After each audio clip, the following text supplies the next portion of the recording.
Igbo ndị ọma, Igbo ndị m na-agara ozi. Igbo si m na m kwuru ma kwuru na m gbawa ma agbawa. Onye nọ n'ahụ Chukwuemeka Ojemba ndị Igbo.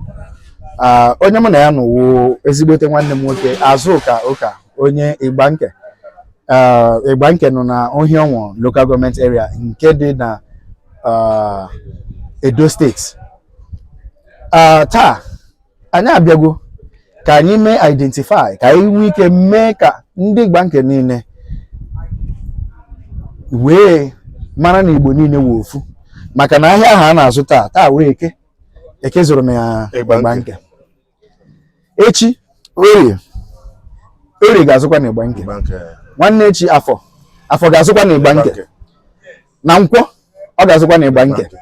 Anyị niile wụ ofu, anyị na-asụ bịa as come. Anyị na-akpọ God Chukwu Okike chi abịama. Ihe niile nke a na-ahụ n'ala Igbo a na-ahụ ya na Igbanke. Ka ezi otu a ga-esi wee na-agwa anyị na ndị Igbanke abụghị ndị Igbo, mana ihe a na-asụ ofu asụsụ. Aha ya ọ gịnị? Azụka a na-azụ Azụka na Aguleri, a na-azụ Azụka na Ụmụeri, a na-azụ Azụka na Ọmambala niile, a na-azụ Azụka na Imo, a na-azụ Azụka n'ebe niile, ma na Nsụka, ma n'Izi, ma na Isọbọ, a na-azụ Azụka. Azụka wa aha ndị Igbo. N'aha ka anyị ji ama onwe anyị, n'ahịa Igbo ka anyị ji ama onwe anyị, na chi Igbo ka anyị ji ama onwe anyị. So taa anyị abịala na Ancient Iduere Kingdom ka eze Akajiọfọ, eze Chukwuemeka Eri the 34th, eze Digbo, eze Igbo niile, onye go anyị ngozi.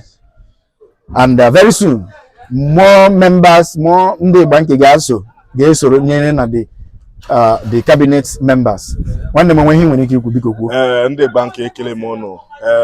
Ọnụ ahụ anyị gbuolecha ohu Igbo na-asụ n'olu nke a bịa jeme ofu anyị Igbo bụ ofu. Ịhụ anyị ijere na ịhụ a na disi rokotri nọ ịhụ na ahịa na ọ nọ na all the kings, eze ndị anyị nwere na Igbanke. Everything nọ na ahịa na this Ogbugad na nọ here. The founder of all Igbo. Na anyị nwere na Ogbu Shiran nwa Ogbu. Anyị ga-akwakọda mmiri ahụ ka anyị gosi ndị Igbanke.